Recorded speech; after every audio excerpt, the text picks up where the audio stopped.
right. Good morning, everyone, and welcome to the New Media Show. My name is Todd Cochran, and got a great show lined up for you today. It's a beautiful day here in Honolulu, but good morning, Rob. How are you? Doing terrific, Todd. It's great to be back here again, and thinking about overseas activities in the podcasting space. I think it's there's a lot of cool stuff going on over outside of the United States. It's not just all about the United States, so that's kind of the theme of today. And I also wanted to bring some attention to the old Zune HD. You can see it on my shirt there. Yeah. You know, there's a lot of people that are coming into the podcasting space that have never probably ever seen one or know know that there was one of those that actually existed in the past. And I just wanted to show it again so people can see what a Zune HD looked like. It was a very early Microsoft platform that supported podcasting in the very early days. And as you can see, I have a special version of it that says RIP Zune 2006 to 2011. That's funny.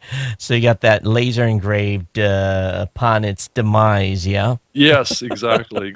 And this thing is a 64 gig. It holds a lot of stuff. So it's really thin, as you can tell. But anyway. Well, I know we've got some stuff we're going to talk about that here in a little bit, but we want to welcome Isabella Russo on from the UK. Where exactly in are you located? Hi, everyone. Well, I am located on the Isle of Wight. It's a little island just off the coast of the UK, just between the France and the UK, essentially. Small, diamond-shaped little place, but very charming. Well, and we were talking before the show started, and I guess your weather's turned nice, which is good, and I know that always can be a challenge in both Seattle and in where you're at. But hey, Rob, had a great time up in well, I was back up in Burlington and Bellingham. Had a great. The weather was only crappy a couple days. It was beautiful. I went and drove around and saw the tulips and. Wow, that's exciting. So, is it going to make you want to move here? Oh, I think as one of the locals said. She says, "Well, if you were here last week, it had been crappy, and you may have a different opinion." So, I guess I'm in that sweet spot of the 3 months of decent weather, but had a great time and a little new perspective, I guess. So, but glad to be back here in the chair doing this show. Just as a kind of a side note, my wife and I had won some tickets, and we went to a sake sampling event last night, and they had over 100 sakes available to sample. And of course, they give you about this much 100 times. And we did have a designated driver coming home last night. We needed it. Sake will do that to you.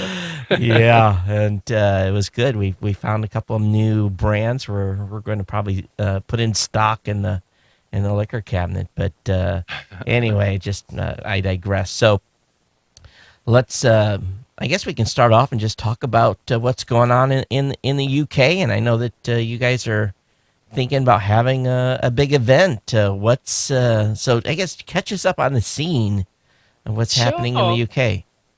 Sure. Well, as both you and Rob know, Mike and I have been involved with podcasting now for, nearly 2 years. And we very much enjoyed New Media Expo. We've attended this year and the year before. And we thought, well, it's a shame, really, because we don't have much of that happening in the UK. And we've been trying to find an event that would bring similar people, similar kinds of people with podcasting interest, and none of that existed.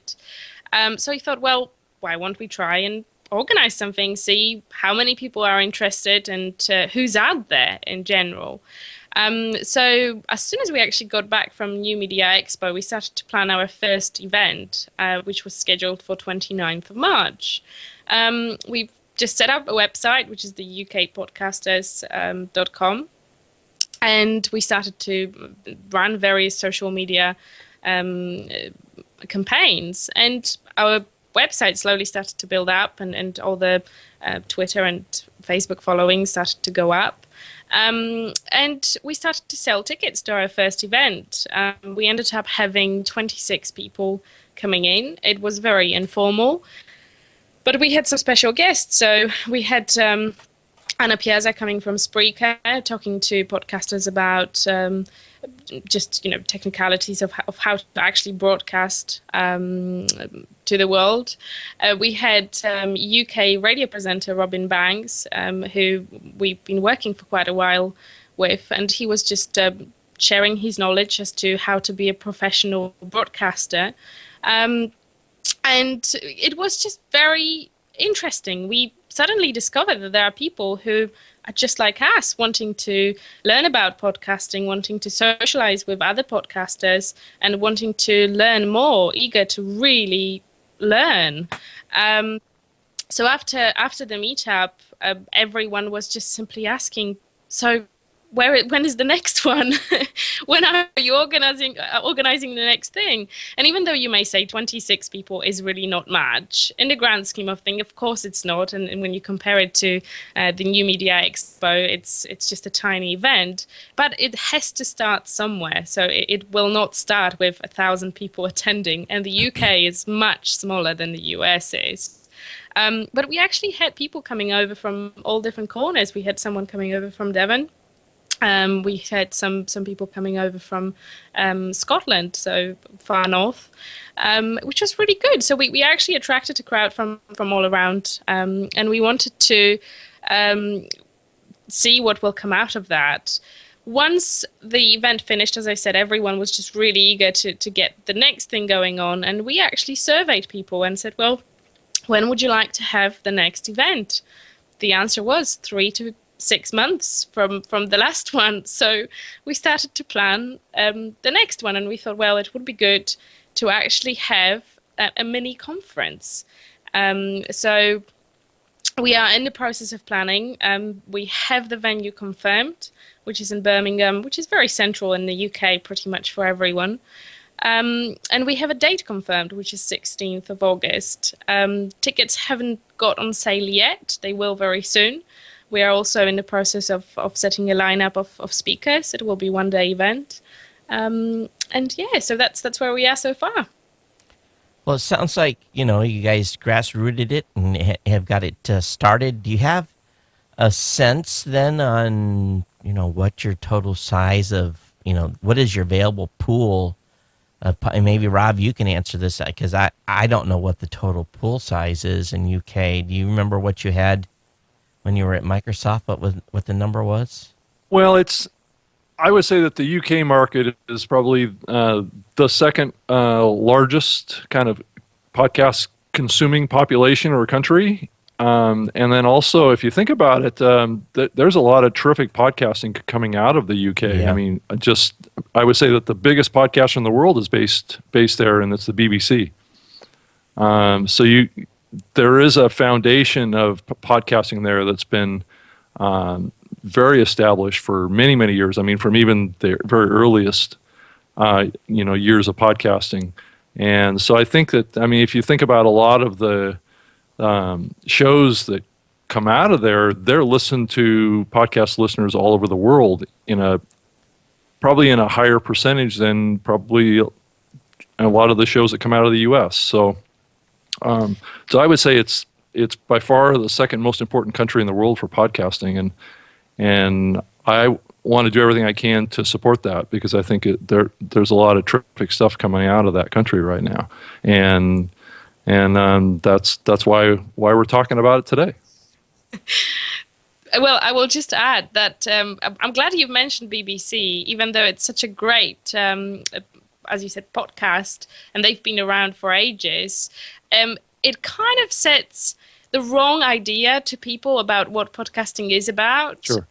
Many people, when they attended our event, they thought of podcasting as a way when you've got a radio show, you just put your best bits from that radio show on the podcast. And I guess what we are trying to get people into thinking about podcasting as a way to learn things. So if you are passionate, I was actually talking to someone at the event, and I said, well, the thing you should be podcasting about is something you are really passionate about. So, if you're a kid and someone said to you, what do you want to be when you grow up? That's the thing you should be podcasting about, because that's clearly your passion. And yep.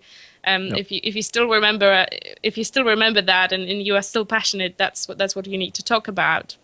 And that there is a need for more, I guess, indie podcasters. So those people who simply want to learn as they podcast and grow, and want to build great things. And there is a great potential for that, but there is a lot of education that needs to happen here to actually tell people that, well, a podcast is not a radio. It's not a radio show that you perhaps associate it with, because that's what quite a lot of BBC programs are structured very much like a radio show. And if you think about the US on the other end of the scale, you have so many great podcasters who, Pat Flynn, Smart Passive Income, it's just a podcast that everyone knows about even here in the UK. And the structure is so different to what you would hear on a BBC podcast. You're not going to get any argument from us, that's for sure. There's definitely a difference there, and though I think that there's a blending happening, and radio is going to adapt more to podcasting than the other way around. So I think that you're exactly correct. I think podcasting is much different than radio, and there's a lot of education around that needs to happen. And I 100% agree with what you're saying, and that the opportunity, I think, in the UK and in Europe, across all the countries of Europe, is to expand that area of content like you're talking about, getting people to podcast about their passions and talk about areas that can help people in their areas of desire of learning more. So yeah, I mean, I 100% agree, and I think that a conference over there can help simulate that. Yeah, Absolutely. And I think that with podcasting, it sort of has to really switch to almost like a business podcasting. I do a lot of audio branding sessions with podcasters, and majority of people I work with are actually professionals. So there is a lot of lawyers, nurses, airplane pilots, and it's just a profession, and they utilize podcasting as another platform, another way to reach out to potential customers. And that's through sharing of their knowledge, which what people want to hear on the other end of the scale. And I think with the guidance, a lot of those folks that have businesses can do something that's not pitchy, but at the same time informational, and then makes, basically helps people win their business. I think that's a good aspect of podcasting that we've talked about here quite a little bit. I know that from an audience standpoint that the folks are listening, because I think we run, and I haven't done a number poll here recently, but I think if I remember correctly, the average was even on my personal shows, 12 or 13% of the audience comes from the UK. So there's definitely a significant number of listeners out there. And, now that we've kind of, become mainstream per se, it's a lot easier to get people to, pull you up on a mobile device and really click play. So, the ease of being able to consume the content is helping the listeners come on board as well, too. Absolutely. So on your conference then, what is are you probably, based on the number of tickets you sell, are you planning on doing a one-day event, and then are you going to have a session track? Are you going to put the sessions together at the event, or how are you going to structure that? It is going to be a one-day event. We are planning on having probably 4 sessions fit in throughout the whole day. We have actually surveyed people we have on our mailing list and on our social media accounts just to know where they are and what sort of content they would like to see. So it seems that a majority of people are actually intermediate podcasters, so they already know quite a lot and would like to enhance on that. So from what we were thinking so far, it may still change because it is in the planning stage still. We want to have a session, sort of technical session on the audio, putting the audio together and perhaps the most common issues podcasters come across and some easy ways to overcome that. So that will be one of the sessions we plan to put together.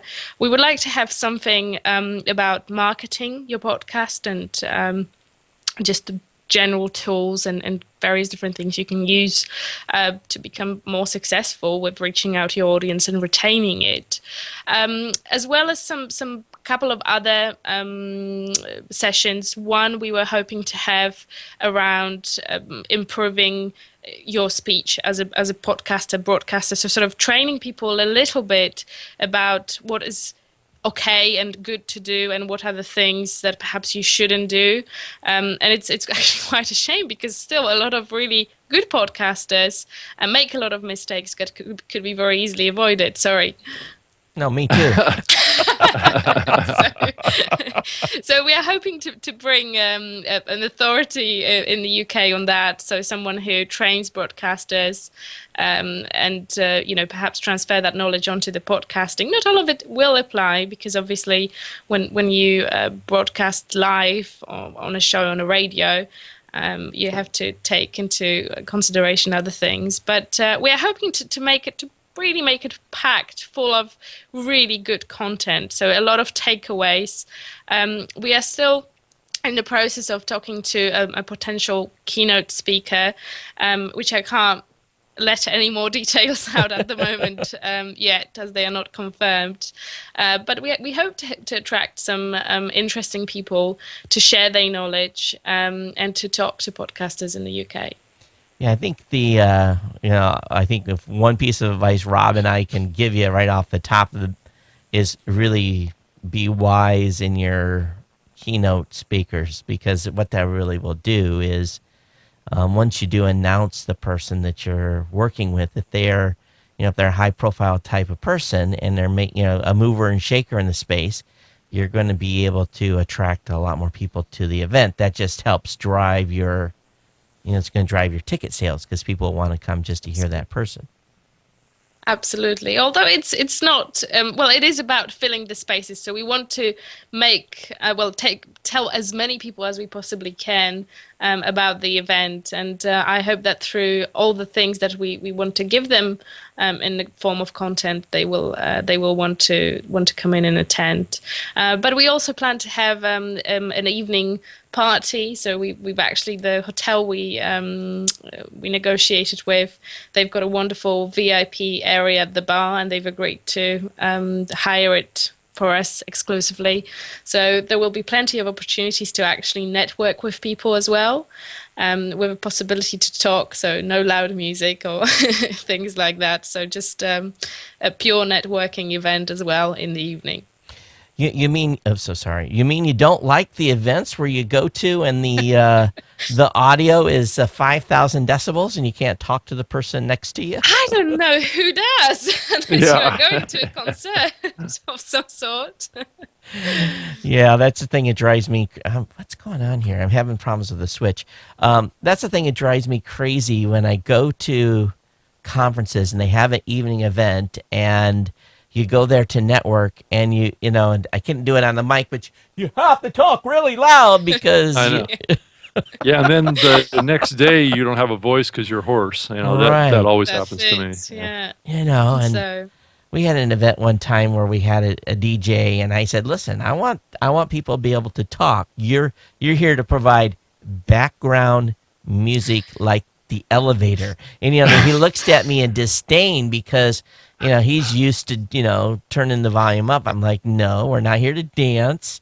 You're here to entertain." And he had a hard time. I had to go over to him a couple of times and down with the audio.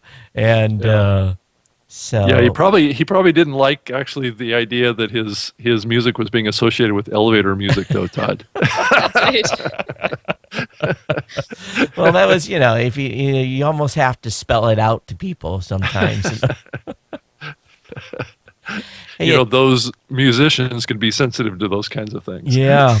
Hey, I do want to just I know I told you, Rob, but a couple days ago, and this is I probably should have talked about this at the beginning of the show, but one thing that podcasters face are outages from time to time, and either a hosting outage or a place where your media is, and it's just the internet is run on computers, and sometimes computers and configurations and switches and something goes bad.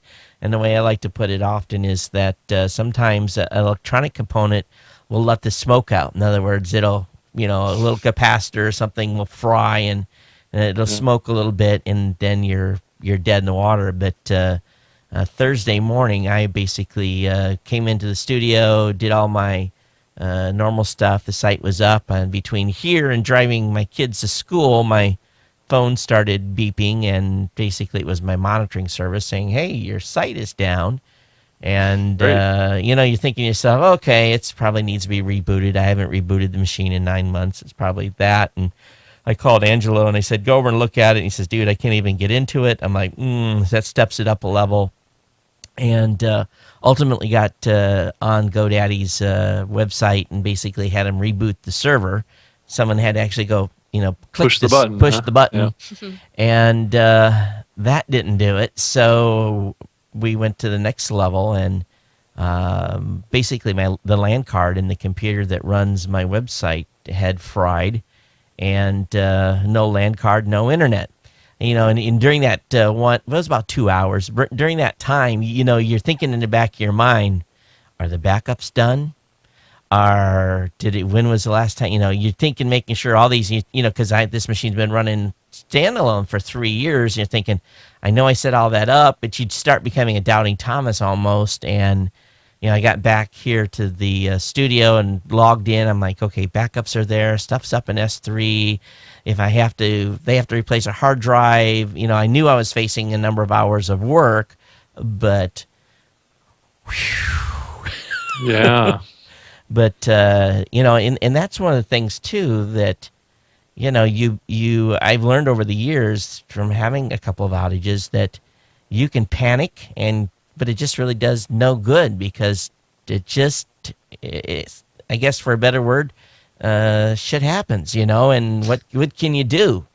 But all you can do is work to get it back up again. I had my own co-located web servers for many, many years with my show. I had I actually at one point I had 4 different servers that were running in a co-location facility that I had total. I mean, if they went down, it was on me. I couldn't call anybody. I'd have to drive all the way up to Seattle to admin these servers. Right.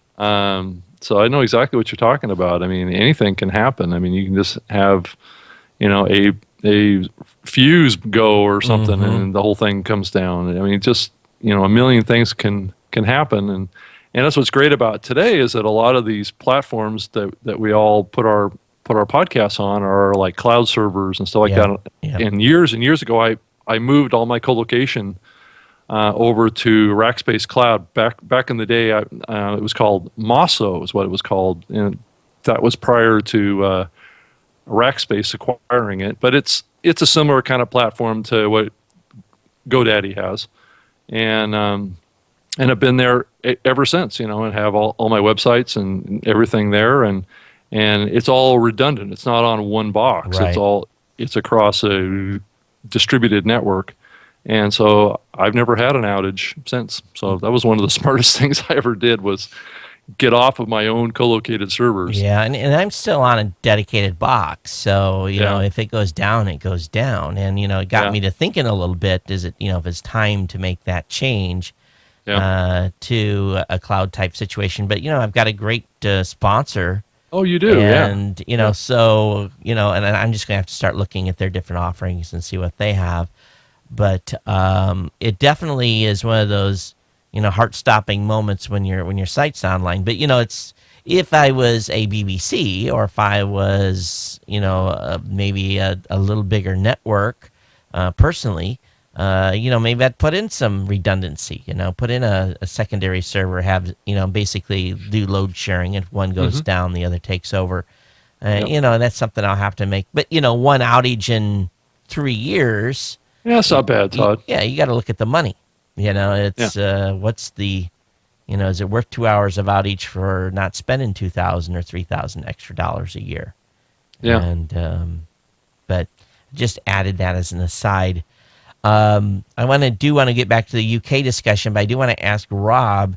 We've been on an email chain this week talking with a gentleman over at Microsoft. What's going on over there? They're doing something with the podcasting app. What's the? I don't have a Windows phone, so I can't talk to this. Well, it's actually the bits for that actually haven't been fully pushed out to phones in a general way. What you're seeing happen with all of the discussion around the new standalone app for Windows Phone 8.1 is really got made available to developers essentially. I mean, anybody can get it, right? I mean, if you wanted to go get it, Todd, you could go get it and load it on a Windows Phone and upgrade your phone and be able to see the whole new podcast app and things like that.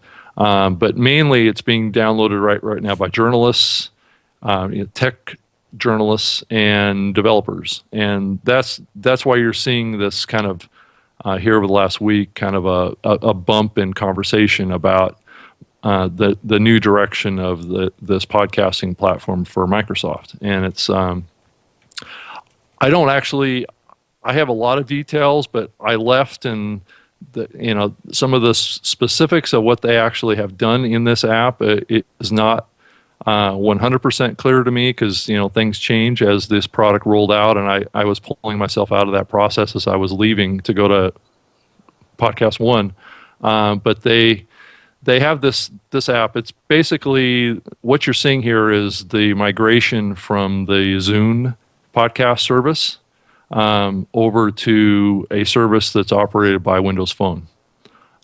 So this is a pretty significant kind of break from the history of podcast support at the company, where the Zune catalog, which is currently active in most of the Windows phones out there, the millions there's quite a few phones out here, across. Well, actually, not in Europe or outside of the U.S. It's only in the U.S. has the podcast support built into the phones, but you're still talking about millions of phones. And then when this new app comes out, when the Windows Phone 8.1 upgrade happens, then from what I understand, and this is what the plan was, is to have that app be supported across all the countries of the world that have Windows phones. But the podcasts in here don't pull from the Zune catalog. They pull from a query on the Bing search engine. Oh, that's interesting. Which I kind of back then I kind of warned them that maybe wasn't the best way to go, but they chose to go that route.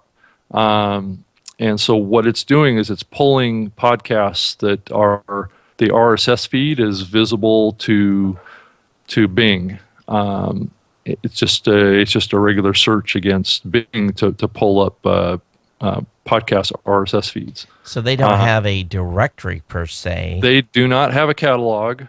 The Zune catalog has not been transferred over because the Xbox team doesn't have a long-term plan for podcasts. So this is part of a kind of a cutover that's happening. So I've been out there on Twitter, even though I don't work for Microsoft anymore, trying to help podcasters understand what's happening here because it's being covered in the press more and more. And it takes us back, Todd, to a very early conversation that we had years and years ago and have continued to talk about is the availability of your RSS feed on your website. Yep. and that's been a bigger and bigger issue. And I did warn the company that, you know, you're probably not going to get all the podcasts by doing a query on Bing, and that's exactly what's happening.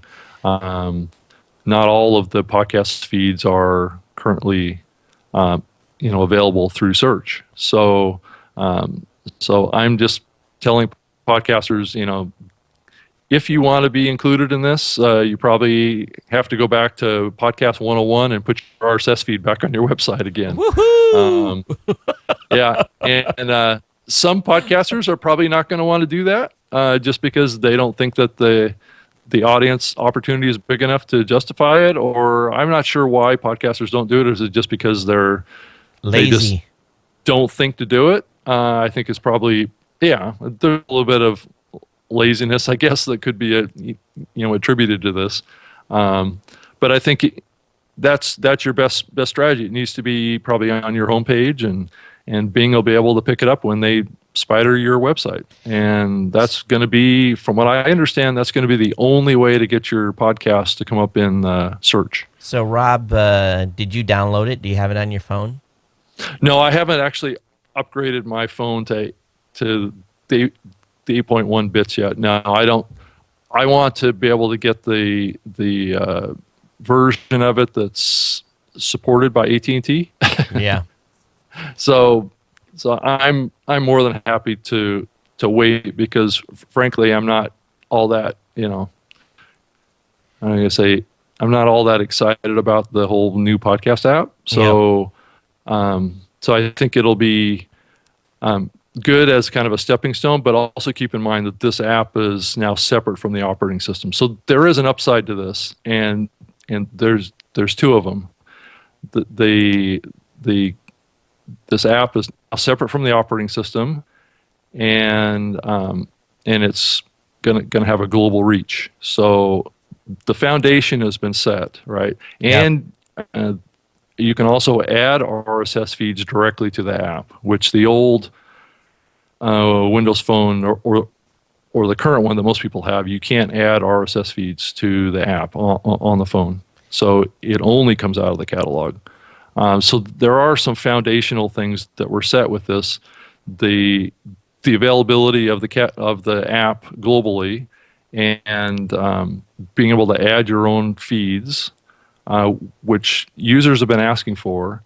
So now the next step would be to add a catalog and all that kind of stuff. I don't know that that's going to happen, but that's kind of the next step. So at least the company has covered a lot of the most the areas that users have complained about the most is the availability outside of the U.S. and being able to add feeds. Right. And so the foundation has been set, and what's great is this app can be upgraded by the company anytime.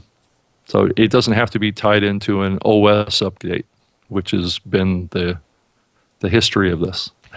Well, I think they're going to, the first time someone can't find their podcast, they're going to scream bloody murder. Well, Todd, that's already happening, and that's why all this is coming up right now, is because my Twitter inbox has been getting full with people asking me how to submit their podcast, because most people out there don't know that I moved on to Podcast One. And I had, so many podcasters were aware of me doing the podcast stuff for, the 6 years that I ran it there. Yeah. That I can't really escape from that. So that's why I wanted to talk about it. And then also, I've been doing a lot of tweeting about it too, trying to help people understand what's going on here. So what's been the reaction when you've told them they have to put their RSS feed on their website? I haven't had any negative reactions to that. I just don't know that people are going to do it. I mean, I think what is always at the foundation of the whole topic of this, whenever I talk to really any podcaster about it in a general sense, is that the Windows Phone platform isn't big enough for us to worry about, So, though I think, it's going to be, a couple percentage points of adoption of a podcast today, but I also think that the new update to Windows 8.1 is a significant update for the phone platform, and I think it'll start picking up. I think next year the Windows Phone platform is going to start picking up some market share, specifically from the iPhone, and I think it'll pull some from the Android side as well. It's just it's caught up in capability now, where I think in the apps are probably the area that it's the weakest right now. But I think as a phone platform, it satisfies all of my needs. I mean, I've got this gigantic phone, which is perfect for me because I got huge hands. But I'm really happy with it. But I also own an iPhone too. But I pulled this iPhone out, and I think it's a toy. It's this little tiny phone. I have to peck at like a chicken. So yeah. So I'm not saying it is. I mean, it's a great device. I just I put it next to this thing, and it's just like it comes up to like here. That's funny. Like a chicken. That's very. That's about right. Yeah. Well. Yeah. That's exactly. I mean, look at the size of the keys on this phone. That's right. First, and if you got big paws like you do. Oh, geez. Well, so that's the rundown on what's happening with the Windows Phone stuff. And if you have any more questions, feel free to tweet me about it. At Rob Greenlee, and I'd be happy to tweet back. Well, yeah, I think it's good. Until I can grab it and search for my show, you won't know. So. Well, Todd, I think you're going to be fine because you have all your RSS feeds right on your front page of your website. Yeah, so I'm sure you're going to be fine. I went to Bing and I searched for Geek News Central. What's funny is the third listing on it is iTunes. So it's just, it kind of defeats the purpose. But I guess it is what it is. So I guess we'll see. Yeah. And I think the Windows Phone is being used actually more outside the United States than within. Yeah. That's true. That's true. It kind of seems like to me that everybody in the United States has an iPhone. I see less iPhones and more Androids. Do you now? Yeah. I mean, I just see them. I mean, I'll sit down in a restaurant, and I did this last night too. And I just look around me, all the tables around me, and it's just like everybody has an iPhone. I don't know if it's just the places that I go to tend to be people. Oh, you go to these preppy places where all the cool cats are at, right? I guess. But everybody has an iPhone. And here I pull out this behemoth. This monster. They all look at me and says, "What the heck is that? That's a cool looking phone." Yeah. Yeah. So wow. Isabella, what phone do you use? I'm Apple all the way, so it is iPhone. We are Mac family here. Well, hey, there's nothing wrong with the iPhone. I actually own one, and I think it's a fantastic, phone. I just my hands are so big. Yeah. Well, I'm an equal opportunity user. Mac, Windows, Mac. So we use both, and believe it or not, I use the Mac for production. I use the Windows for work. It's. You and I are the same way. We use the device that we need to do what we need to do. Yeah. Right? And I don't hate any platform. There's a lot of folks out there that are like, I hate, Android, or I hate Windows Phone, or whatever. I don't hate any of them. I think they're all fantastic. Although I do have to say, I was after we finished the event last night, we'd dropped the kids at the mall, which is real close to the event where we walked over to, and so we walked back over the mall. They'd been shopping. I gave them some money to go shopping. My daughter was happy. So I went into the Mac store, and I really had not got a chance to look at the new Mac Pro. And, I'd seen it online and everything, but I hadn't actually touched the doggone thing. And I'll be honest with you, my wallet was having a hard time staying in my pocket. it kept jumping, you know, it was trying to jump out, and I felt the credit cards moving. They definitely, you know, part of the appeal, you know, I think what's kind of funny is, you know, Adobe, you can do video, graphics, everything on equally as well on Windows or on a Mac. And I think, yeah. and I, you know, and I just always scold myself. I'm like, here, I've got a fantastic Windows machine that's really high powered, high end, and yet I'm doing video editing on the Mac. Why? Why am I doing that? Why don't I just do it on the Windows machine? And it's, you know, a fourth of the cost. And so, but I think what it boils down to is that sex appeal of those devices. Yeah. You Yeah, I know, agree. and they have no more functionality. I mean, none, zero. And my Mac crashes as much as as a matter of fact, my Windows machine, Windows 7, I don't crash. I crash now on my Mac machine more just on a regular basis. So they're not crash proof. They still dump, and so yeah, it's. I think it's a sex appeal. I think it's what it purely is. But my daughter's getting ready to graduate, and I'm like, okay. I said, what do you want? I'm going to buy her a new computer. I said, what do you want, a Mac or a PC? And she says, when she was spent about a day or two looking around, she says, I can get a lot more for the money on a PC. Why don't you get me a PC? And I'm like, okay. And so that's what I'm going to do. And she's been using a Mac for 5 years, you know. So, Yeah. but when it came down to the finance part, anyway, I digress. But anyway. Well, there's just so much choice on the PC side, Yeah. as form factors and the look and colors, and I mean, yeah. Yeah, if you want to be a Mac wannabe, just buy the monitor, you know, and then everyone will think you're running a Mac. Even those are expensive. Yeah, they're crazy expensive. So Yeah. anyway, let's go back to the UK side. And I do want to talk just a little bit about the scene. You know, when you're in Europe, you know, you're close to, my God, you're driving distance from you know, a handful of countries. And what do you see as the scene for podcasting in Europe specifically? You know, I genuinely actually don't know how other countries react to podcasting, how they take it on. I mean, I'm originally from Poland, and if I mention podcasting to any of my friends back in Poland, they are just like, what is it? So people generally don't really know what it is, or, you know, that they can listen to it, or that there are that many podcasts out there. But it doesn't mean that there are no podcasters or no podcast listeners. It's just potentially not as popular as it is in English-speaking countries.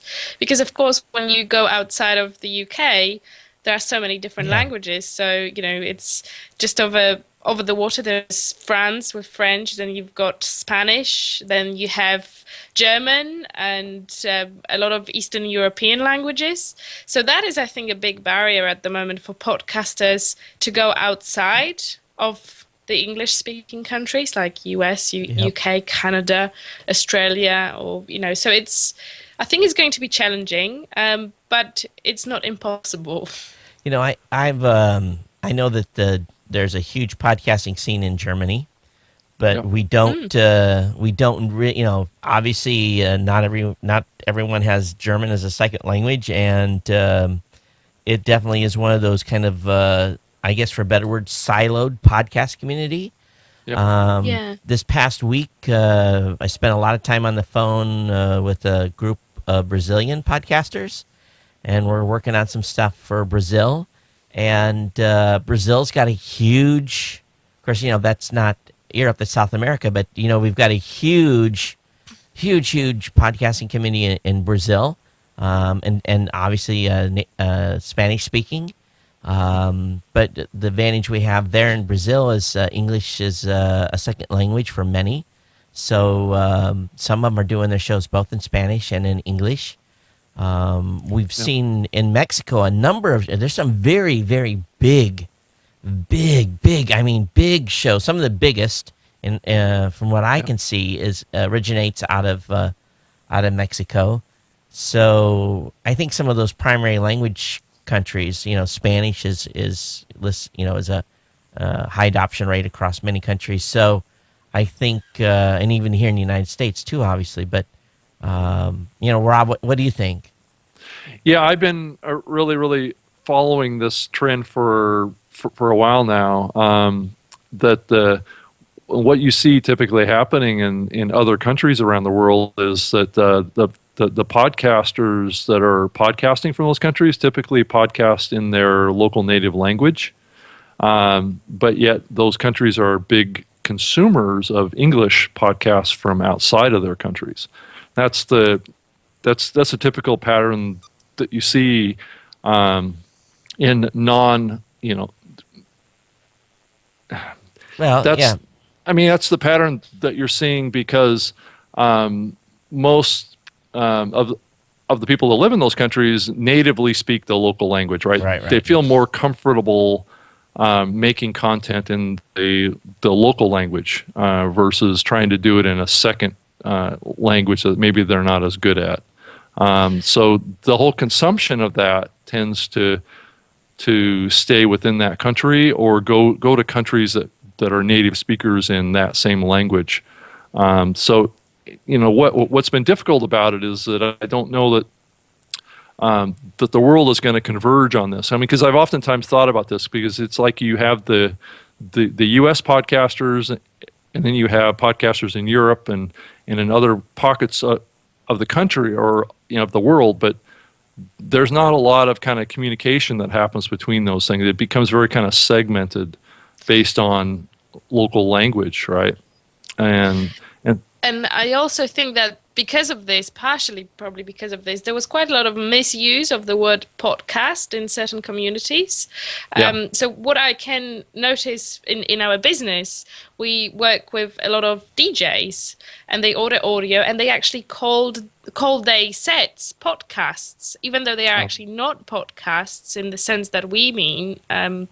Podcast should be, but it is just simply the music mix, and they call it a podcast. So and this is very common in Europe particularly. So you could see that just anywhere in Europe, DJs would refer to they mix this as a podcast and they publish it on their website on SoundCloud, but they don't publish it in the same way as podcasters do here. So I don't know, there will be quite a lot of work that I think needs to be done to actually educate people as to what the podcast is, how it should be used, or should it, maybe we shouldn't restrict that word to anything specific, but it is happening at the moment, and I think it's going to pose some challenges.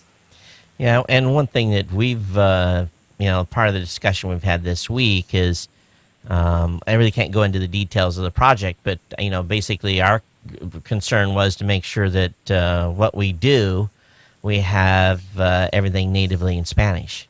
And so we're, obviously we're going to have to hire someone to make sure that, the labels and everything are exactly are in the native language. You have to do that to make what we're doing to be more acceptable and usable. I believe PowerPress already has a Spanish translation. I think we've gotten that a couple of years ago. It has to be updated from time to time, but we've seen generally fans of maybe our product to help us with that from time to time, pro bono, which has been awesome.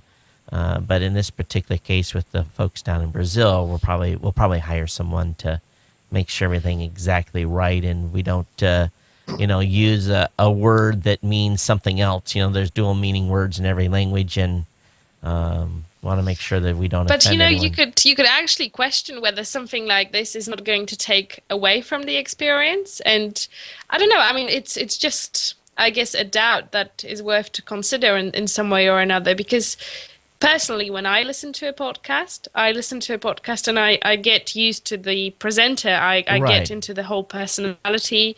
You kind of grow on that, and you are becoming a fan in some way or another.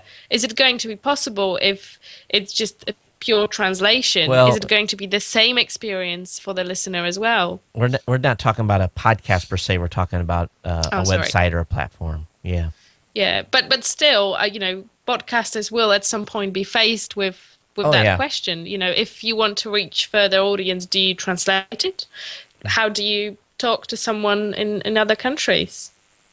There's also been discussion this week on one of the forums about transcripts, doing a transcript for your podcast. And, it's getting a little off topic here, but I found doing some transcripts that sometimes Google punishes you because you've got a whole bunch of words and there's not a lot of organized context to it, and they think it's spam, and they can actually, having the wrong type of transcript can actually hurt you more than it can help you. Which is, it's kind of odd, but so I know that some folks were doing translations of their shows and actually in a transcript. So I thought that was kind of weird. You'd read the show instead of listen to the show. Yeah. Todd, I just posted a link to my blog in the chat room. Okay. And yeah, I did a series of fairly lengthy two podcasts on the whole topic of the globalization of podcasts. So if anybody wanted to hear more depth on that topic, I would go listen to that series of podcasts that I did. It was probably 8 months ago that I did this. But it has some numbers on there. Todd, if you pull up my site. I had it on the other computer, so I'm finding the link. There we go. Okay. Yeah, it has like the top 10 ranked list of most spoken languages in the global population. Mandarin, English, Hindu, Spanish, Russian, Arabic, Bengali, Portuguese, Malay, Indonesian, and French. Yep. And then download referral ranks: U.S., UK, Canada, China. And then what did you do? You highlight the ones that were top 10 languages there? Yeah, exactly. Yep. Interesting. Yeah, so that is a glimpse of what the potential is of podcasting and what languages are going to be, ones that lead the way maybe in the future, right? I mean, if you look at Mandarin, with 1 billion people that speak that language, I can totally see, and I know that there is a lot of podcasts coming out of China now that are in the Chinese language of Mandarin. I got a lot of podcasts submitted to me over the last 2 or 3 years, working on the Windows Phone, and there's a lot of podcasts coming out of that country. Though I don't think they're being listened to by a lot of people in the U.S., but there's a lot of content that's going just to China. And it's because of, just look at that number. It's a billion plus people. Yep. So, And there's Chinese expats everywhere, so they've migrated or moved to other countries. So there's in every country there's a large Chinese speaking population. Yep. So I think you're looking at a little bit of a glimpse of what is likely to happen with podcasts on a global basis, and I think it's happening right now. Look at number 4, China. Yep. Is right behind Canada. Yep. And actual listening to English speaking podcasts as well. And it was amazing, too. We were getting a lot of calls, on our stat system from folks basically saying, how come, this China's like my number 3 now, and who in China is listening to my show? And we went and did a lot of extensive lookups and digging around. And is this a bot? Is this a search engine? We really took a good look at it, and it turns out, right. yeah, because it became, people were saying, who in the world is listening in China? And turns out that that's the real deal. It's not, it's not bots. It's folks that are actually clicking there. And I don't know if it's expats or if there's Chinese people that have learned English as a second language. Sometimes I think English is my second language. But and that's not for the reason that we all think, right? Yeah, well, so so it turned out it was a real deal. Now another group that I know exists is there's a lot of Japanese podcasts, but my wife says that from her experience, a lot of Japanese podcasts don't last a long time because the first time a Japanese podcaster puts out some incorrect information, the audience is brutal. They are like, it's just like they've lost face, and so the audiences can be very, very critical in Japan, and it discourages shows, which is, I thought, kind of a dynamic of the culture. Huh. Yeah, I didn't realize that. I mean, it totally makes sense, though. I mean, I can see that happening. So I know that you guys do a lot more than working on this UK podcast conference. You guys also, you and your husband are the faces behind Music Radio Creative. Why don't you tell us a little bit about that? Well, it's an audio branding company. We create audio on demand, I can see you pulled up our website there. We work with DJs, radio stations or radio hosts, podcasters and business owners, and we create audio, be it in any form. It's with a voice or with music. We put it all together. We have over 100 voice artists, singers and musicians on our books. We do business actually last year alone in over 138 countries.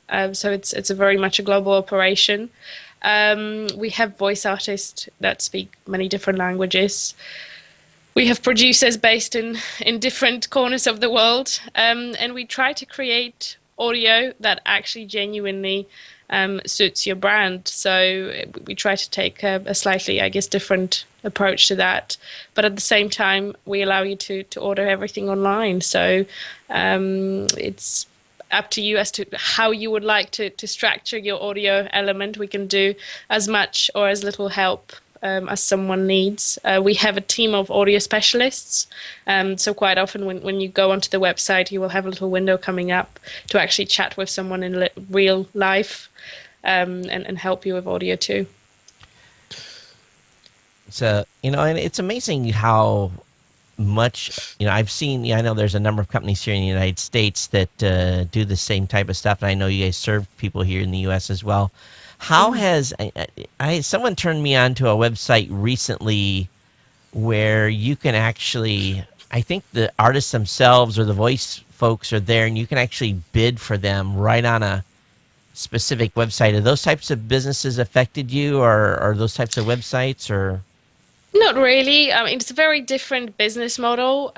We complete everything. So firstly, we screen of all of our voice artists. So it's a very different market altogether. So we ensure that they have great audio equipment. We ensure that they are professionals.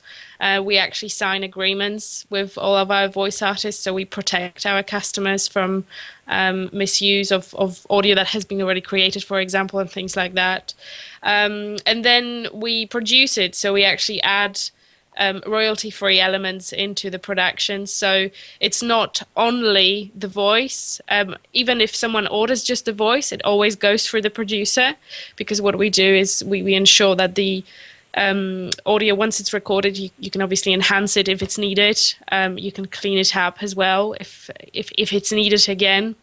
It just depends on the project type. So it always goes through the producer before it goes out to the customer. So it's a very different business model to bidding sites. So people who go to purchase voice directly from the voice artist, they usually want to do something with that voice themselves, where we serve people who would like to get the full service. So if you need advice as to which voice to use, we can provide that. If you need advice on scripts, we can provide that. And then if you need advice on the actual audio elements, so what music or what sound effects or vocal effects to use, again, we can provide that. So it's, as you can see, very different niche altogether. It's pretty cool. Rob? Thank you. Yes. I'm still here. Yes. Yes. you know that sun. You know, every this time of year, the Earth has changed its position a little bit, and when Yep. the sun comes up, there's a slice right here in this studio that gets me right in the face. I And noticed that. I did you, saw this little white thing on your nose, and I was just wondering what was going on. did you saw the flicker? So I told my wife about it last week, and so up to this point, we've been using blackout curtains, and they haven't completely been effective. So she went to Lowe's, and we are going to hang something in here for the first time to hopefully eliminate once and for all the spot on my face at 6:30 in the morning. Yeah, Because I have to move, you know, get my to avoid that little beam that comes in. Todd, that's clearly a first world problem. You know, that's what, you know, and that's, you know, that's one of the stupid things that podcasters face. You know, my studio's in a spare bedroom, and the bedroom Yeah. has windows. You know, and I live in Hawaii, and I like to feel the trade wind, so I don't want to just like black out my windows. You know, and freak out my neighbors first of all. Well, Todd, I'm sitting in my dining room right now, if that tells you anything. too. Well, but you don't have the sun coming right up in your face right over there too. So, oh You know, man. studio lights can do miracles. In our studio, we actually have a window which never gets curtains, Right. but we have lights. We have the studio lighting like you get in a professional photographer's Right. studio, and that actually eliminates the issue. Well, when you have just a strong stream, one beam that comes in and whacks you, it's not a lot you can do when you have the window. And the rest of the studio's got LED lighting, and it's, you know, it's I'm completely surrounded by yeah, windows. by windows, yeah. You can see that right there. So I don't know if this camera. Let me see if I can actually. I haven't tried to move this camera for a while. Let me bring it up. Yeah. Oh yeah, I can. Yeah. Oh yeah, you got a lot of studio lights there. Yeah. Todd. And you can see my how effective. You can see those little holes in that piece. That's where the sun's getting through. Oh, I see. So anyway, yeah. Pretty fancy there, Todd. You can move your camera around just by a little joystick. Yeah, well, I don't use it that much. You know, that's probably the second time it's been used in as many months. We're actually going to change those to fixed cameras. I was able to. I've got this Canon G10. It's the same camera that Leo's using in his studio at TWiT. These are normally about brand new. In Like fact, I don't know if 1,000? you can get the G10 anymore. They're about 1,400. 1,400. Yeah, I think you have to buy the G20 now, but so it's been out long enough that I thought, maybe let's go on eBay and see what they were priced at, and some of them were like full retail, $1,400. But I found one that was listed. I couldn't believe the price. I actually sent the guy a message, what's wrong with it, because he had it listed on eBay for $500. So I bid on it, and knowing that it would go up probably a couple $100 before the end, and I got pretty lucky yesterday. I scored one for $650. So the guy says it's a grandfather. He's only used it for like the kids' birthdays and that kind of stuff. So it's got low hours on it. There's a way you can tell on any digital camera the on time.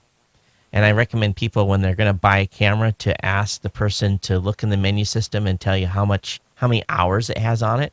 That'll tell you how much real true wear and tear a camera's had.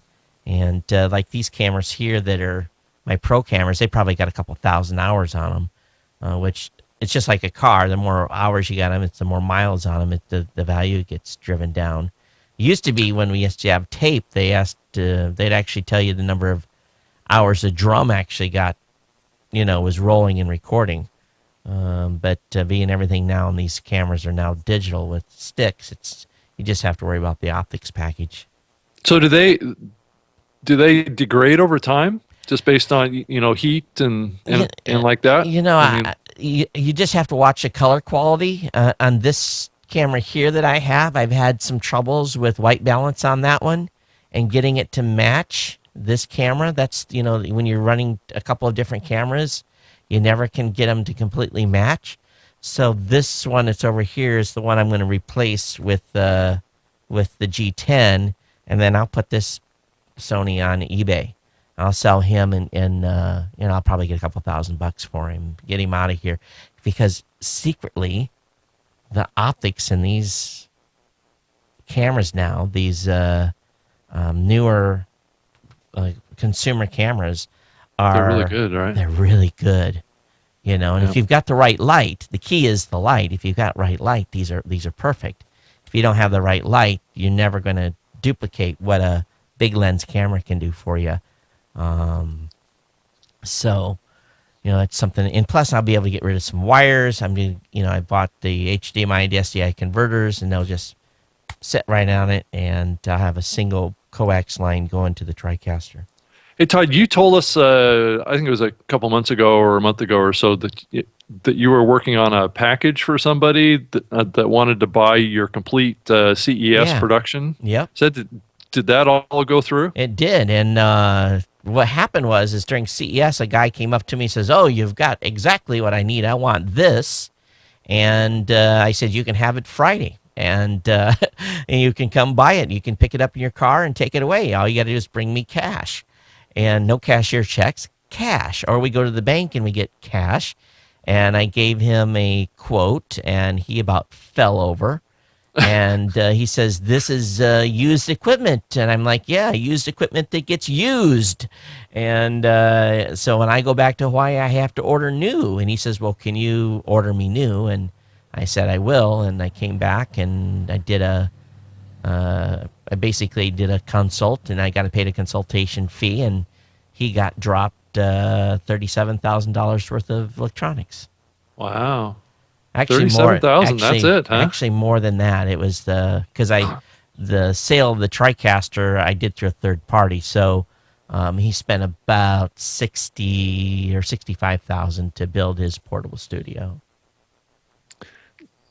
So, can you say who some of the folks were that you were working with up in Bellingham at all? I can't. It's part of our. It's still secret, huh? Yeah, it's Okay. part of our agreement too that we do with folks. We sometimes they require confidential, and this was a unique deal. It was kind of a consortium. I had a total of I wouldn't call them companies. I had a company and 10 subsidiaries, a total of 11 groups. I had over 100 folks at the event, and they each group ordered a different media package. Some were doing video, some were doing audio, some were doing both, and we drop shipped close to $150,000 worth of gear. And that was my big thing on Sunday. I got there and I had to scramble to get it all sorted out, and I didn't unpack anything. They unpacked, and as part of the boot camp we did, they learned to set the gear up and how to get it. Yeah, so that was like one day. It was, and then you're telling everybody, stay in your area, don't, because, if you lose a cord or a cable, you're done, and so it was pretty crazy to see all that brand new gear coming out of boxes, and it was kind of fun. It's like Christmas.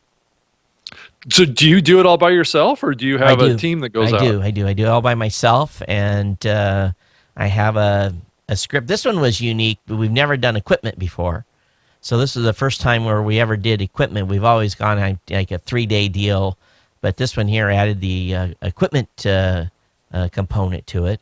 And basically what it is, it's a corporate group that is going to start, they're adding media to there. And just like, what's going on in the UK, businesses are, and I got a dot right here in my head. Yeah, you do. It's just like, businesses are learning that they have to create, crap, this thing is driving me crazy. You can't get away outrun from it. Looks like you've got a sniper just right on Yeah. So, companies are learning that they need to be creating a message. So, we spent probably 3 hours on just case scenarios where I talked about where I showed examples of PR disasters where, companies did stupid things and it had the backlash of Twitter and Facebook. And so, probably spent 3 hours just talking about, don't be stupid and doing stupid things with your content to, upset your customers. And, one guy he couldn't get through his head that, that he's not selling all the time. I'm like, you're going to sell, but you're going to do it through, providing good, valid information, not just a infomercial. And we did some samples where folks actually recorded some advertising spots, and they recorded some actual shows and mini shows, too, like 5 to 10 minutes. So we did some stuff and we critiqued them. So it was a lot of fun. It's a fun week. It was busy. We were 12 hours a day, and much to their chagrin, we didn't finish Friday until like 6 p.m. And Friday everyone wants to get out early, but that was for the money they spent. No one was leaving early, but it was good. And I hope to be able to do more of those, because that definitely helps the bank account. Yeah. So do you do these on, like different parts of the country on some sort of a calendar? Or? Well, this one here came from a referral from a group that I've done a number of things. And, I spent a lot of time in Texas, and it seems like every time I was going, it's like I should have moved my business to Texas, but this came from a referral from a group that I did a lot of stuff with last year in Texas, and this group contacted me and asked me to come in.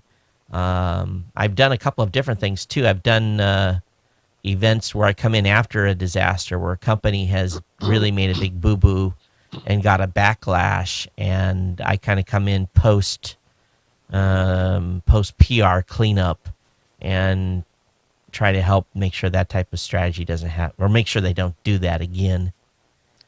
And it runs a full social, just like this thing on Twitter, and it happened with U.S. Airways the other day. I'm sure you guys heard about that. There was a gal that was, I think, somewhere in Europe. She had tweeted that she was part of Al Qaeda and that she was going to do something in June or something. Well, she got arrested for that tweet, making a terroristic threat to an airline.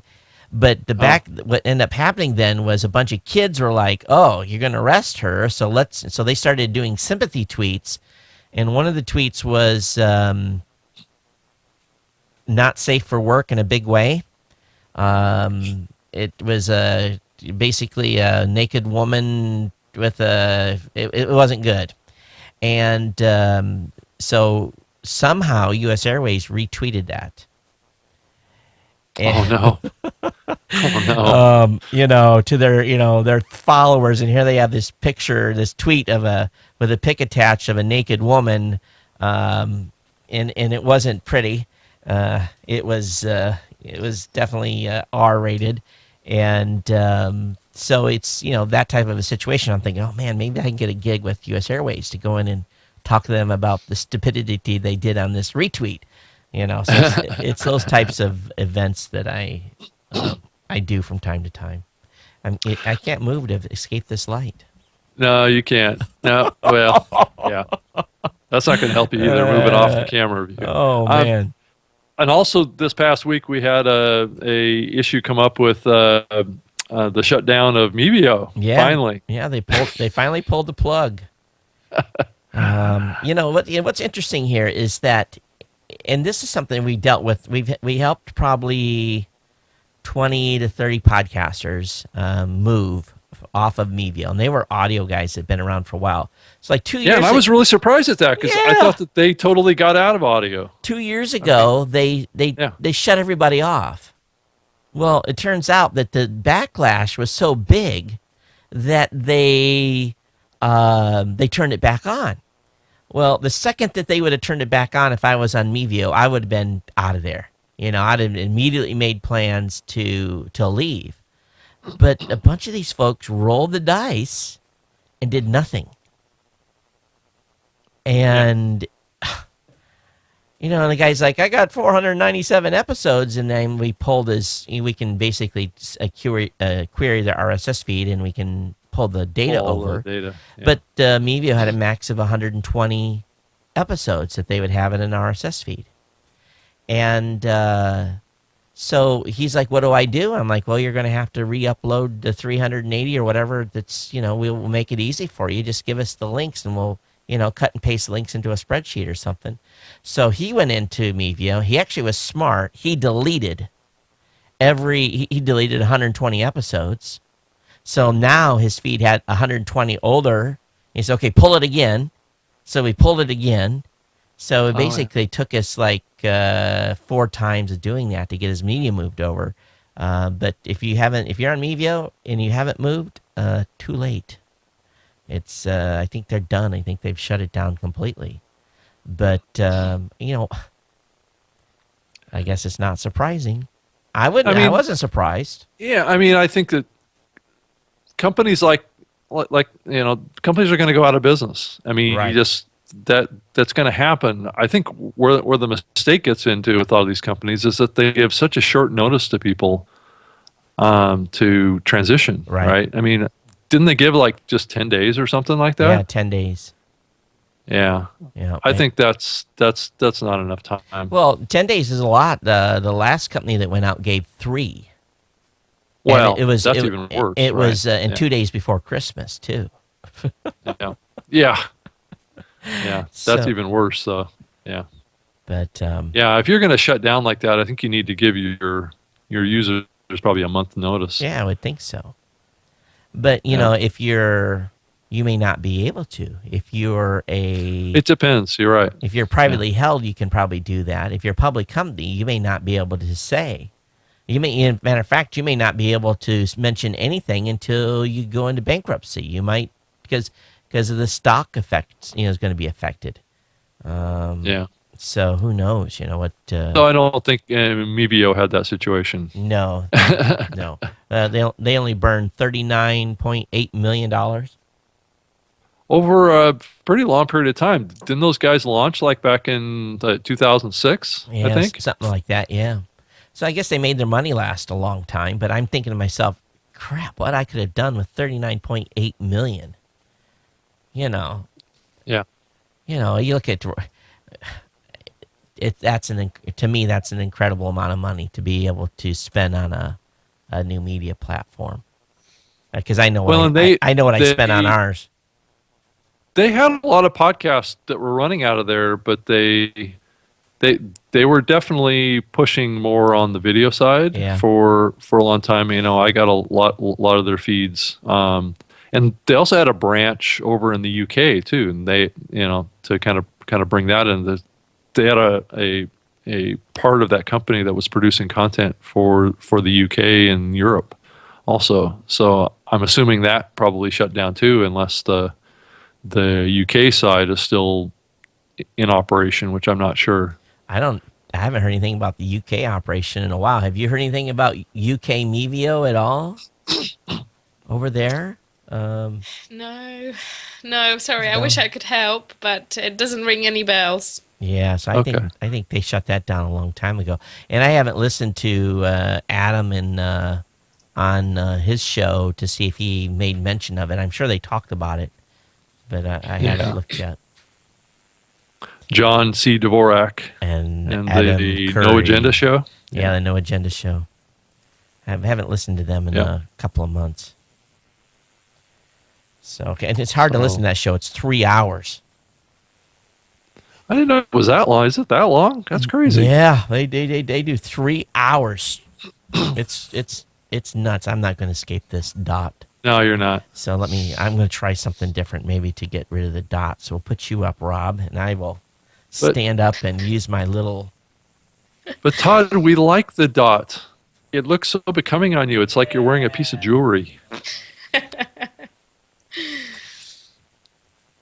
Well, you're just going to put the camera on me now so you don't have to No pressure. expose yourself? No, you know what this is? It's a back scratcher. That's right. It also works well for reaching over and adjusting a curtain. So that A tool for the task, that's my right, Todd? Is secret- that what it is? Yeah, they saved me from having to get out of my seat and take my headset off or unplug. And Also, scratch your back too a little bit. my wife bought me these because I said, honey, come here. Can you scratch my back? And she's like, here. And then after about the fifth one she gave me, I kind of got the hint that I didn't need to call her to come scratch my back anymore.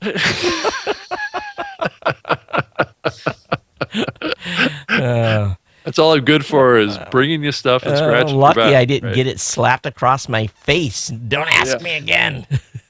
Actually, these things when the kids were younger, these actually work a dual purpose.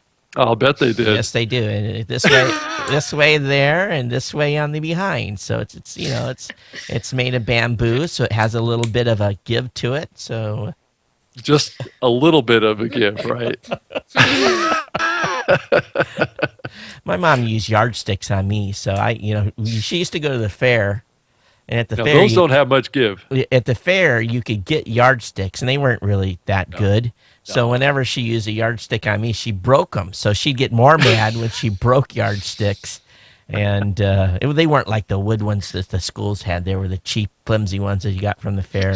So they really weren't that impactful. But they made a lot of noise when they shooshed, And when you're young, sometimes it's the anticipation of getting whacked that's worse than the actual whack. Yeah, that's true. And I'm not advocating corporal punishment, but there's a lot of kids in this world these days that need their ass beat. Whoa, I'm not going there. No. All right, we've completely went off the reservation here. Yes. So, any final thoughts before we get ready to wrap up here? I think I don't know. There just doesn't appear to be a lot of action. Kind of a big sense anyway.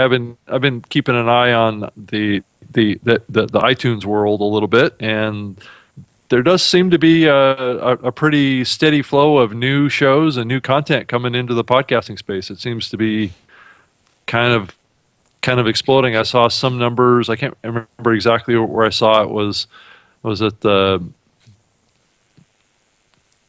numbers of new shows is kind of here over the last 3 or 4 months has been skyrocketing.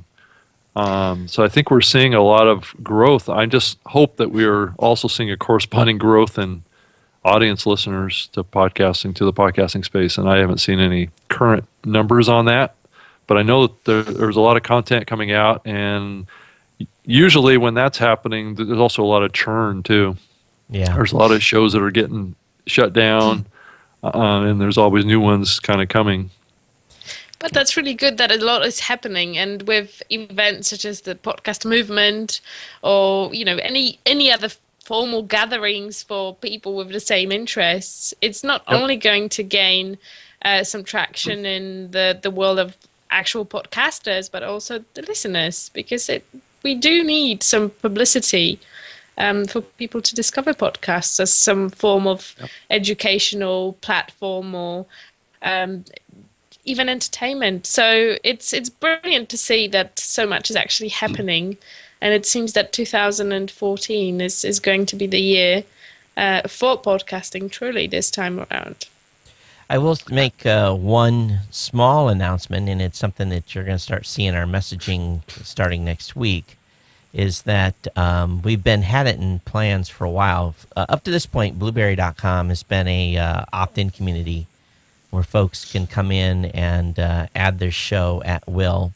We've made some changes. We'll be announcing the changes to our terms of service, removing some restrictions from the site. It used to be if you were a member of the community and did an ad deal, you were essentially locked in then from not doing an ad deal with the same company for the next year.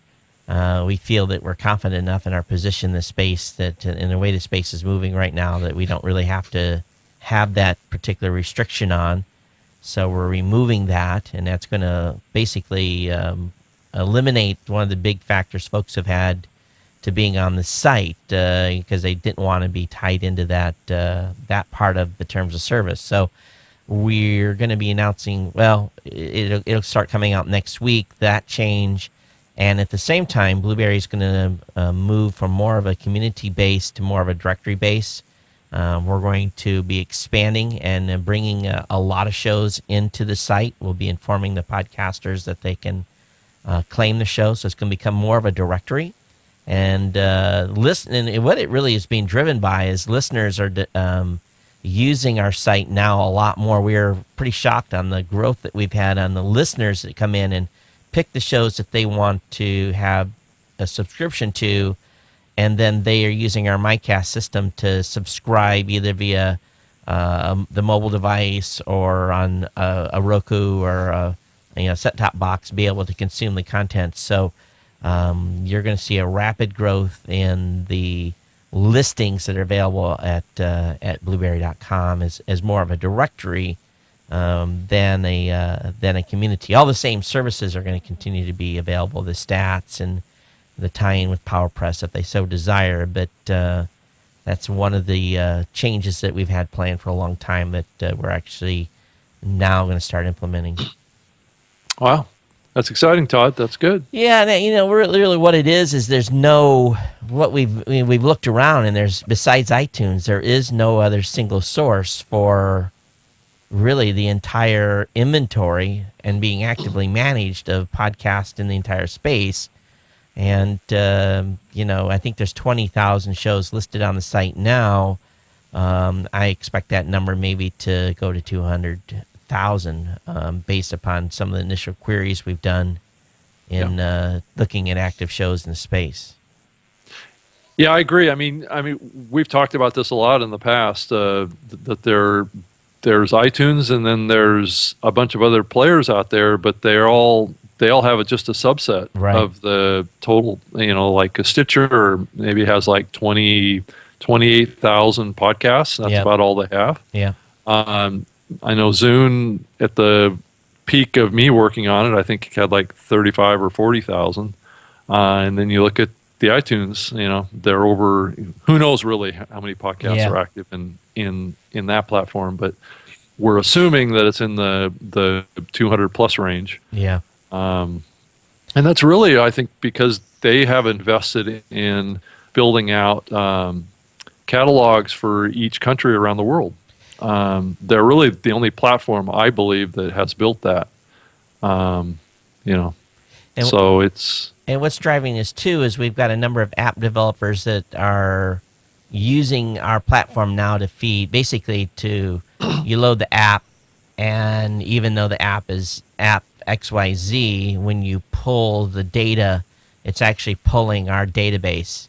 It's actually getting the listings from us, and so the app developers have also asked, hey, not everything's in here, so we want that to be, we want all the shows to be available and these are third-party apps that all they've really done is tapped into our API and able to do the API call to pull the directory listings.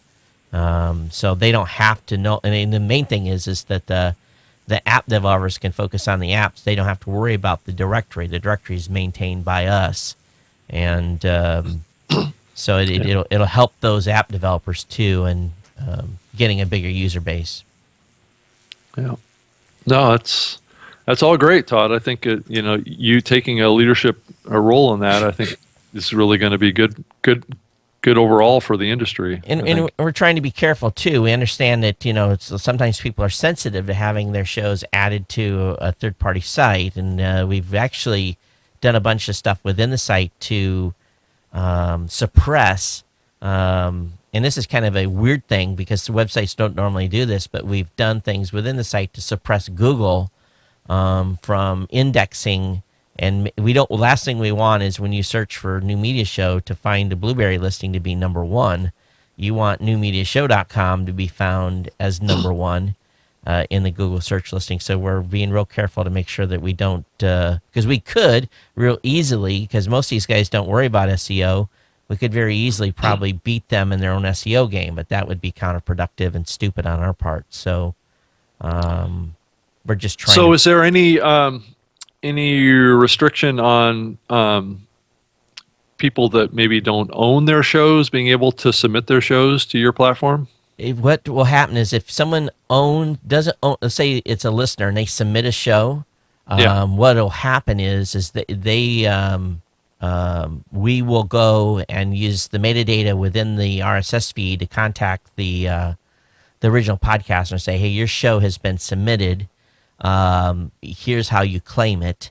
And basically so that they can claim their show and do the update listings. The listener will be able to add a show to their playlist. Collection. Yeah. But we're going to send a message to the podcaster, hey, here, you need to claim your show so you can maintain your listing and so forth. So, we're trying to make sure we don't make any of the mistakes that other folks have. And I'm sure there'll be going to be some people that will complain. And that's why we're trying to be very careful on our messaging and making sure that the terms of service is such that they don't feel that they are restricted from doing something, or we don't want to even imply that we're trying to control anything at all. And Yeah. that being nothing more than a directory now instead of an opt-in community. We're still going to make available, they'll have an opportunity to select when they claim the show whether or not they want to be part of the greater community and participate in other stuff and use our services, but we won't force them into that. So is Blueberry going to be moving towards trying to build like an iOS or an Android app or anything like that, or is that in the works? We've already got an Android app. Oh, you do? Oh yeah. Okay. So the Android app's been out for a while, but I hate to say it, iTunes still owns, Apple still owns the podcasting app. I don't know if there's anything to be gained by making an iOS app. We've talked about it several times, but we keep looking at the statistical data for all shows, and iTunes owns it. I mean, they literally own it. There's a few, the biggest next players, maybe Stitcher with a couple percentage points. Is it worth building an app for iOS for the community when Apple has everything? And I still, I'm on the bench on that one. Because it's, you just look at the stats and you're like, all right, so we're going to build an app. What are we going to get? A percent of the users? Is it worth the money for 1% when Apple owns, 80% of the entire ecosystem, on the iOS platform? I don't think it makes any sense. And I might be wrong, but what you look at the apps you guys use. Isabella, on your phone, how many apps do you use? Quite a few different apps for podcasting, though. Just one. But so just one. Which one is it? It's just the Apple one, just the Okay. standard. But how many other apps do you use? A Facebook app, Google Plus? What would you say your total on a weekly basis? How many apps do you think you open? 10, 12, 20? Maximum 10. Maximum, That's the number I hear a lot. Rob, how about you? How many do you open? Oh, probably less than 10, probably more like 6 to 8. And I think, Todd, what you're tapping into is analogous to this whole discussion that's going on around what we have, what we saw happen with the web, right? Yep. When back when the web launched, people were going to a bunch of different websites. They're really exploring, right? Back in the early days of the .com days, right? And then over time, people whittled it down to only using like maybe 3 or 4 different websites to do things, right? And I believe that's what's happening. Over the last few years, we went through this phase where people were trying a lot of different apps and messing around and experimenting and trying a lot of different things. But I think people are starting to whittle it down to just the core again. And I think that's the trend that we're seeing happen right now, where people just get locked into using a certain small number of apps that they use every day, and they don't really venture out. I know I don't download a lot of apps. I download them. I get the ones that I use, and I just stick with them. I download them, I try them, and if they form some, I have a lot of utility apps, okay? For example, when I was up there in Burlington, really didn't know where to go to eat. I asked, the hotel staff, they gave you 4 or 5 suggestions, so I loaded Yelp. The only time I use Yelp is when I'm on travel, so it's an app that I have on the system, but it's something I open once in a blue moon, and it gave me a couple good recommendations, and I went and ate dinner from a Yelp suggestion. So, those like the United app or the whatever airline I'm flying. Oh, by the way, Alaskan Airlines, they have got the hardest seats in any. It's like you might as well just take out with a little pad they had and set on a board. Just put a piece of plywood down. Todd, I fly on Alaska every week. Their Back and forth seats, to LA. Their seats suck. Their new plane, the Boeing, I think it's this Boeing 737-900ER, which is the one I just flew on Thursday night. They've made the seats a lot thinner, right? Yeah, they're hard as a rock. Yeah, so you can get more leg room for the same amount of seats, right? So they've made the seats thinner, which means that there's not as much padding in those puppies anymore. Okay, so guess what? Take out this much padding and beat my spine up all the way back to Honolulu. Yeah. Todd, what they need to do is just get a thin layer of the Tempur-Pedic stuff, right? That's what they need next to do. time I have to fly Alaskan, I'm bringing a pillow Right. for my butt. Ass pad. Todd needs an ass pad for his flights. Walk on the airlines with a pad. She says, "Sir, what's that for?" I said, "That's for my ass." Oh gosh. No, it's a booster seat. Yeah, absolutely. But otherwise, they were good. I can't complain. They were fine. So you're going to be like the platinum flyer over there, so you don't have to worry. You get first class upgrade anyway. So, Well, I haven't quite got there yet. I'm sitting at about I think at about 48,000 miles so far. I mean, not just from flying, just for Podcast One, yeah, but I'm getting close to MVP status. yeah, you So, get that segment. Boy, we have gone off the rails, haven't we? We have, but that MVP status is important. All right, so what's planned for next week? Have we got anybody on tap? No, not yet. And But we're trying to get the SoundCloud guy in, but he's over in the European time zone too. So yeah, Germany. SoundCloud is in Germany, aren't they? so well, I mean, Todd, that's a really interesting point. A lot of the most popular podcast apps out there, outside of the Apple app, Yeah. are based in Europe. Yep. SoundCloud, Spreaker, Yep.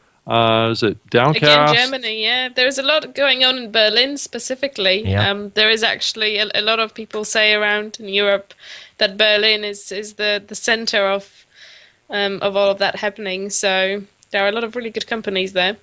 Yeah, it's the new. Yeah, it's just not coming out of the U.S. anymore. Yes, Berlin is kind of like the Silicon Valley of Europe. It is indeed, yeah.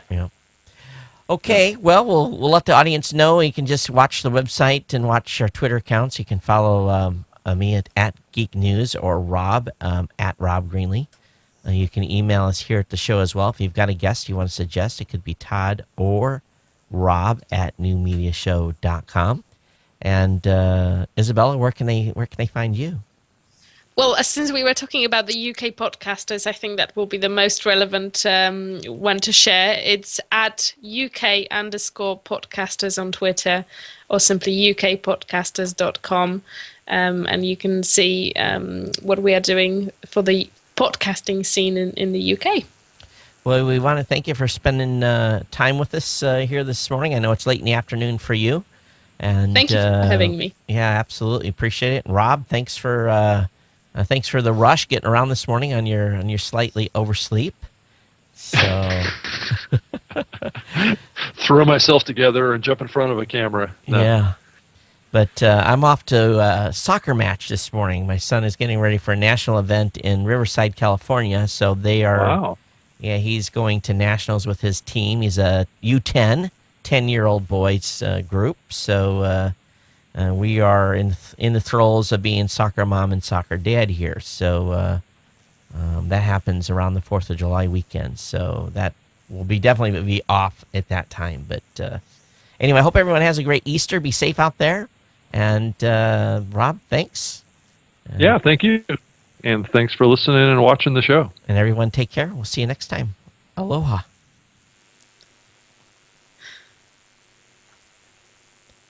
All right, let me shut off YouTube. Bye-bye, YouTube. Bye, YouTube. And of course, YouTube logged me out again. So YouTube, you're still here. I am. I just wanted to make sure I